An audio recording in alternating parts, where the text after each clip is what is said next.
रामेश्वर ग्राम पंचायत पूर्वतन सरपंच को परलोक। रामेश्वर ग्राम पंचायत पूर्वतन सरपंच तथा समाजसेवी प्रमोद कुमार त्रिपाठी को परलोक। गतकाली रातिरे स्वर्गत प्रमोद कुमार त्रिपाठी घरे खाई शोइथिले।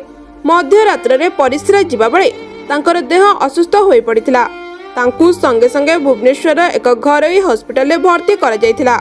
हेले चिकित्सित बेले डाक्तर सेठारे तांको मृत घोषणा करिसेंती। तांकु 60 वर्ष होइथिला। स्वर्गत त्रिपाठी रामेश्वर ग्राम पंचायत रे 15 वर्ष सरपंच और 5 वर्ष समिति सभ्य भावे निर्वाचित होइथिले। से अनेक समाज सेवा करी लोकंको अति प्रिय भाजन होई पारिथिले।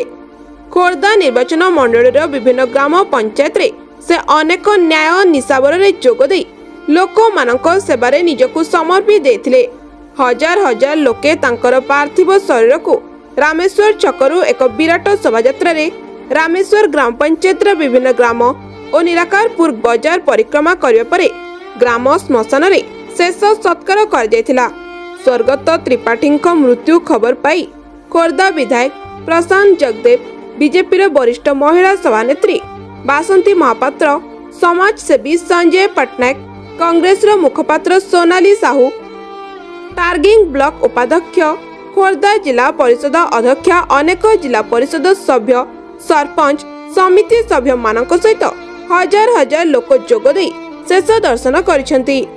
खोर्धार ज्ञानरंजन दास का रिपोर्ट, ONM न्यूज।